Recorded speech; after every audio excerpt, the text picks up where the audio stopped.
Tonight, we are seeing the biggest single release of new documents from the Jeffrey Epstein files. President Trump has mentioned several times, including notes about how often he flew on Epstein's plane.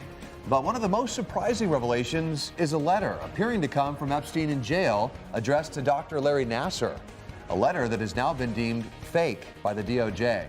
Thanks so much for joining us at 11. I'm Ty Steele. I'm Kimberly Gill. Nassar, Michigan State University sports doctor, convicted of sexually abusing hundreds of athletes, was sentenced to life in prison back in 2018. The letter was sent just days after Epstein was found dead in his jail cell. And after the release, the DOJ was quick to say the letter is fake. Noelle Friel digging into this story for us tonight. Noelle, what else did you find out?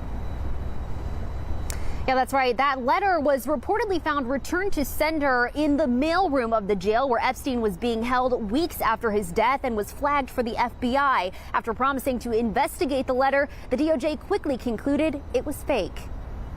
The Department of Justice claiming a note that appeared to have been sent from a jailed Jeffrey Epstein to Larry Nassar was faked. The note says, "Dear Ellen, as you know by now, I have taken the short route home." It then tells Nassar, "We shared one thing, our love and caring for young ladies and the hope they reach their full potential." The letter references President Trump, stating, quote, "Our president also shares our love of young, nubile girls." In a statement, the Department of Justice said the handwriting doesn't appear to match Epstein's, and the letter was postmarked 3 days after Epstein's death out of Northern Virginia when he was jailed in New York.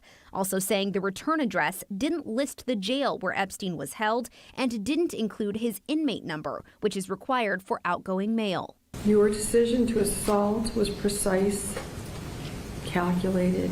Nassar was sentenced in 2018 to 40 to 175 years in prison after he admitted to sexually abusing some of the nation's top gymnasts for years under the guise of medical treatment. The DOJ wrote in a post on X, "This fake letter serves as a reminder that just because a document is released by the Department of Justice does not make the allegations or claims within the document factual." The department has said some of the documents released in the Epstein files contain untrue and sensationalist claims about the president that were submitted to the FBI before the 2020 election.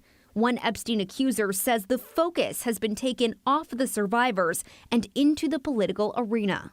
We are not a hoax. We are not lying. These pictures may show things and they may not show things, but regardless, what we are telling is the truth, and some of the things that have come out are actually the truth.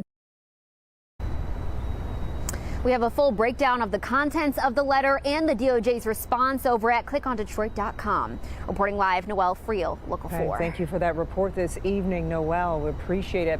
And the newly released files are shedding light not just on Jeffrey Epstein, but also on his close associate, Ghislaine Maxwell. Among the documents is an email exchange from August of 2021 where Maxwell writes to someone known only as quote unquote A. The person starts by saying, "I'm up here at Balmoral summer camp for the royal family," and then asks, "Have you found me some new inappropriate friends?" Interestingly, the email address matches one listed under a contact named Duke of York.